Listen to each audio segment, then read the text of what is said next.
Assalamualaikum warahmatullahi wabarakatuh. Selamat datang teman-teman Kipa di channelnya Kipa.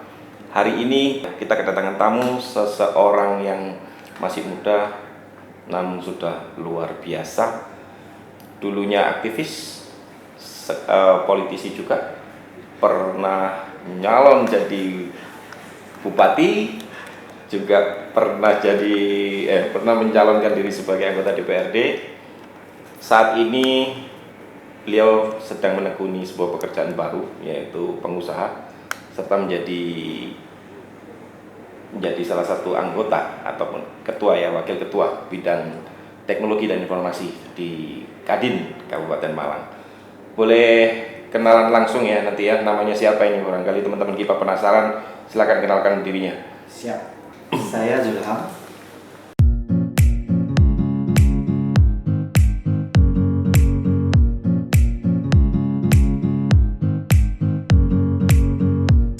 Usia saya 35. Sekarang saya declare diri saya sebagai pengusaha. Sebelumnya saya politisi sudah, advokat sudah, tetapi ya begitulah, karir susu, jadi ya naik turun. Sekarang saya concern di UMKM, jadi banyak hal-hal baru, learning by doing. Tetapi posisi sekarang secara struktural saya diberikan tanggung jawab oleh teman-teman Kamar Dagang dan Industri sebagai wakil ketua bidang teknologi informasi Kadin Kabupaten Malang. Kabupaten Malang, asli Malang Mas ya? Asli Malang. Asli Malang, Arema. Mas Bro, ini kan lagi corona ya, maksudnya semua sepakat bahwa adanya corona ini kan memberikan dampak yang cukup signifikan ya di ekonomi, di kesehatan, terutama imbas yang paling dirasakan teman-teman UMKM. Kalau kita bicara UMKM kan hari ini memang bagaimana mereka bertahan dengan perubahan-perubahan ini semuanya ya.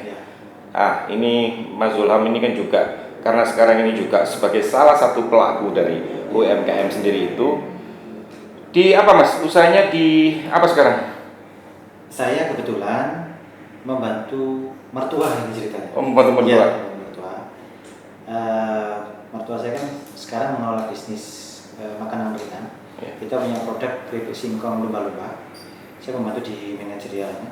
Jadi keripik singkong lumba-lumba. Ya. Yang terkenal dari Malang itu. Ya, oleh khas Malang itu kan. Itu punyanya Mas Zulham sekarang.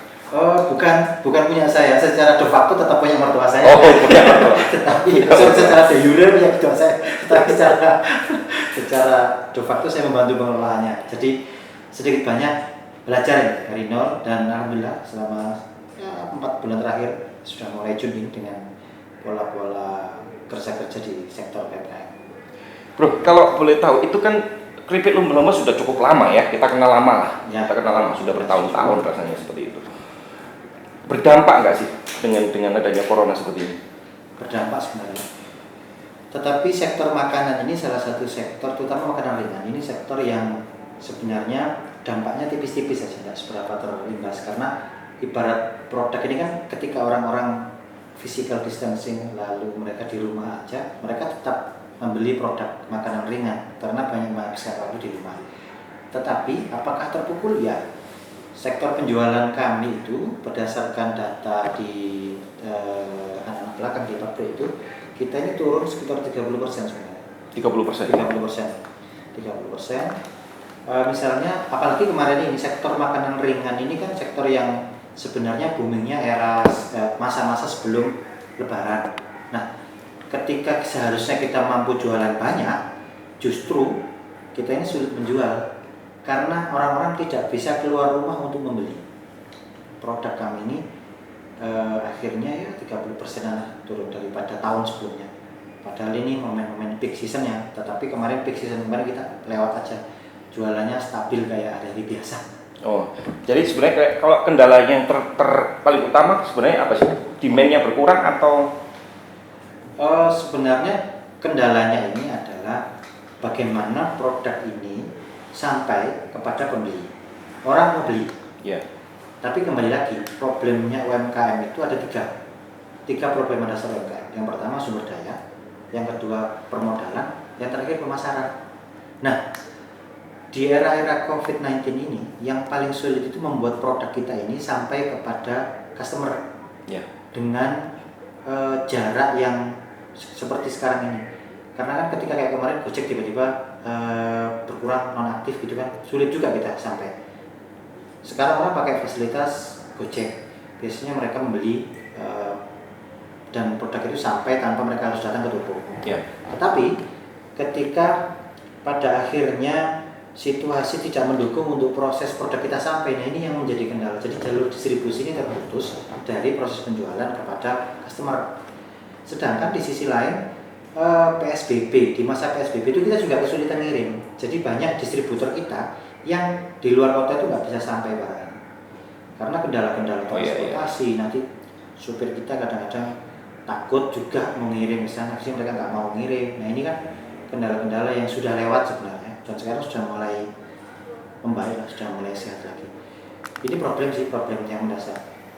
Jadi pada intinya sekarang ini ya kita harus beradaptasi dengan situasi new normal ini, di mana sekarang ini jarak antara semua pelaku usaha dengan orang-orang yang menjadi marketnya ini semakin lebar. Ini kita harus persempit. Kita masih belum menemukan solusi yang praktis terkait bagaimana mempersempit jarak pemasaran.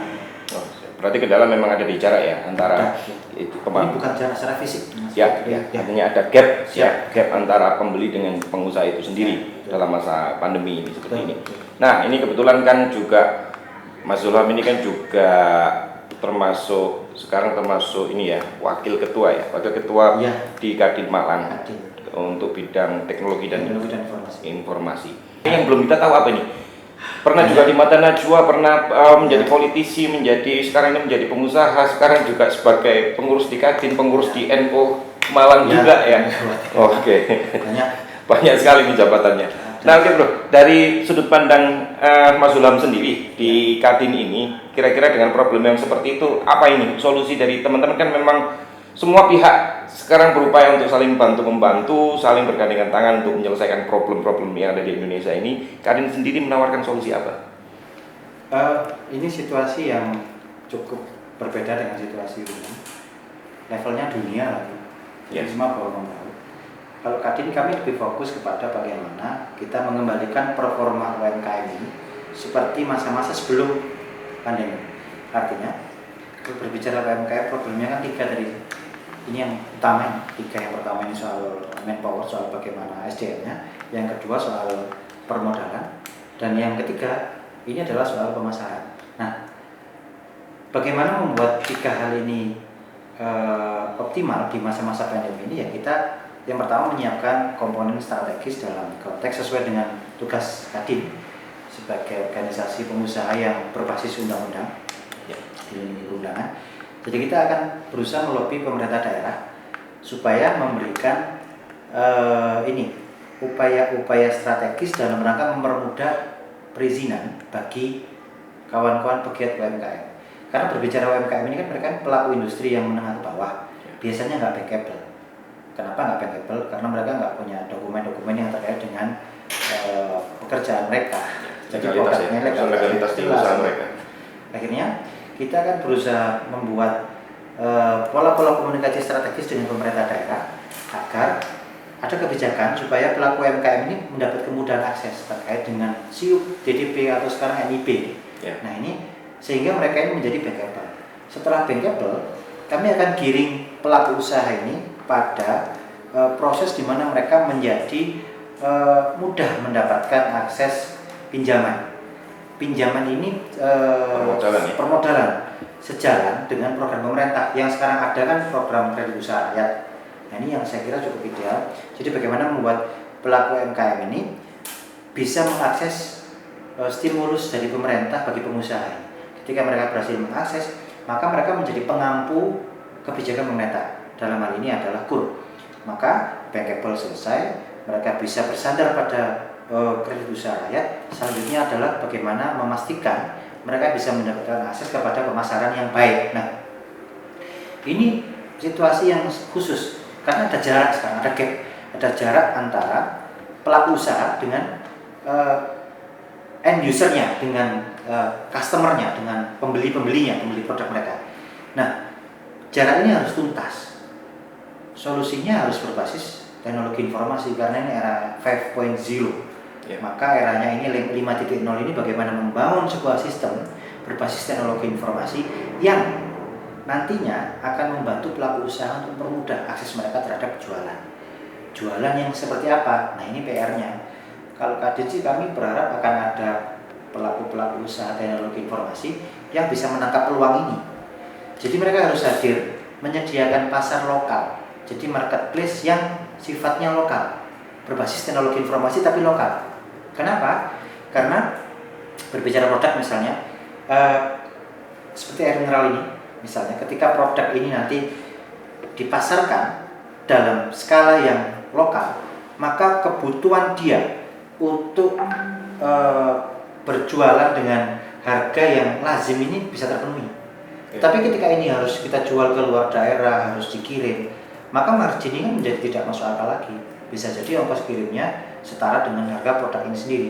Nah, karena itu solusinya adalah menyediakan pasar yang lokal tetapi berbasis online.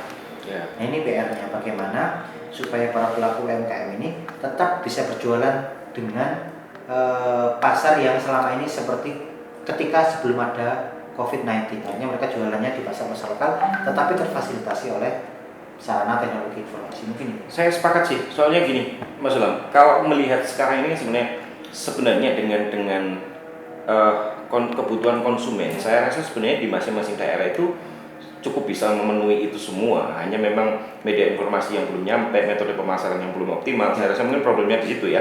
Jadi nanti memang menjadi prioritas Kadin juga untuk membuat dan bekerja sama barangkali dengan pihak-pihak lain yang support itu ya. Kebetulan kemarin juga saya sempat komunikasi dengan CEO dari KIPA itu sendiri. Memang mereka berniat untuk membawa UMKM ini dengan teknologi ini, dengan saya rasa lebih sevisi juga sih dengan teman-teman di Kadin tadi itu. Semoga nanti barangkali ada ketemuan dan bisa kerjasama atau apa. Intinya bahwa ini terbuka untuk semua pihak ya, siapapun yang mau bergerak bersama untuk memajukan UMKM. Oke, Mas Ilham, ini kan karena begitu banyaknya pekerjaannya Mas Ilham, aktivitasnya juga sangat banyak sekali ini. Sebenarnya Mas Ilham lebih memilih kemana sih? Mau jadi politisi, pedagang, atau pengusaha gitu ya, pejabat, atau aktivis, atau apa ini?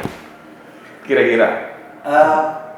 Saya bersepakat dengan pemahaman bahwa setiap orang harus bermanfaat bagi orang lain. Artinya, profesi apapun yang akan saya pilih, harapan saya profesi ini bisa bermanfaat bagi orang di sekeliling saya dan masyarakat luas pada umumnya.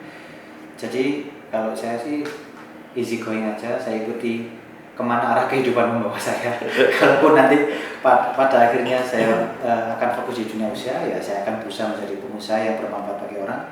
Ketika nanti situasi politik mendukung, maka saya akan kembali menjadi politisi, ya saya akan insya Allah menjadi politisi yang bermanfaat bagi orang. Tetapi kalau membaca dinamika alur kehidupan saya, kayaknya untuk saat ini saya akan fokus membesarkan usaha yang sudah dibesarkan oleh orang tua istri saya. Oleh orang tua istri ya? Oleh orang tua istri. Ini jadi intinya mengabdi ya pada masyarakat gitu ya, apapun profesinya menjadi pengabdi masyarakat. Berarti sama kayak polisi deh, pengabdi masyarakat. Beda-beda tipis. Oh, beda-beda tipis ya. Berarti. Oke, Mas Ilham, menarik sekali obrolan kita pada hari ini. Semoga nanti kita akan ada kesempatan untuk ngobrol lagi tentang, rasanya masih banyak yang bisa dikupas dari Mas Ilham ini. Dari sisi macam-macam lah ya, macam-macam. Saya rasa masih banyak hal yang menarik, termasuk keberadaan Mas Ilham sebagai orang kaya baru dalam corona ini kan juga perlu kita kupas habis sebenarnya. Bagaimana triknya, seperti apa? Mas Ilham, terakhir ya, pesan Mas Ilham untuk teman-teman UMKM, apa sih kira-kira langkah konkret yang bisa mereka lakukan dalam masa pandemi seperti ini? Juga pada masyarakat, apa harapan-harapan Mas Ilham, apa yang kira-kira bisa mereka lakukan, karena jujur aja ini dompetnya teman-teman sudah pada tipis semua, Mas Ilham. Ya. Kalau saya, ini era dimana mengutip Jack Ma barangkali, bagi Jack Ma kan ini era kita bertahan hidup, bertahan saja sudah bagus, jadi jangan berpikir tentang untung. Saya ingin melangkah lebih jauh lagi bahwa sebenarnya kita masih bisa untung kok. Artinya dengan mengoptimalkan semua potensi, saya yakin kita bisa lebih cepat kembali kepada era sebelum COVID, misalnya dengan memaksimalkan teknologi informasi seperti saya katakan tadi. Dan yang terpenting adalah mari kita mengembalikan lagi diri kita kepada pola pikir seperti tidak terjadi apa-apa. Artinya ya bekerja saja seperti biasanya. Kalau perlu dioptimalkan, optimalkan aja semua potensi. Misalnya taruhlah kita ambil filosofi singkong. Singkong itu kalau misalnya dibuang, ditanam dimanapun pasti tumbuh dan dia pasti bermanfaat singkong ini. Kita ambil filosofi singkong, artinya ya semua potensi yang ada di sekeliling Anda ini, di sekeliling pelaku usaha, maksimalkan. Kalau perlu push lebih keras lagi diri Anda, karena ya tidak ada pilihan lain.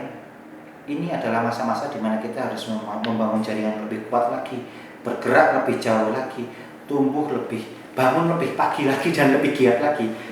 Karena masa pandemi ini kan bukan sesuatu yang bisa diprediksi. Betul. Dan kita harus bertahan hidup, melewati semua masa-masa sulit bersama-sama dan memaksimalkan semua potensi yang ada di sekeliling kita. Mungkin itu saja. Artinya sebenarnya di dalam problem yang terjadi saat ini selalu ada kesempatan ya Mas Sulami. Selalu ada kesempatan. Malah sebenarnya bisa menikung lebih Bisa. lebih jauh di kala yang lain pun memang terpuruk gitu kan. Jadi harus kreatif gitu ya Mas Sulami ya. Oke Mas Sulami, terima kasih waktunya. Semoga ini bermanfaat buat teman-teman semuanya. Buat teman-teman KIPA, jangan lupa saksikan terus channel kita KIPA Indonesia. Kita akan menghadirkan tokoh-tokoh dan mungkin teman-teman siapapun yang punya nilai dan visi yang bagus untuk UMKM dan untuk masyarakat umum pada umumnya. Stay tune di channel kita. Assalamualaikum warahmatullahi wabarakatuh.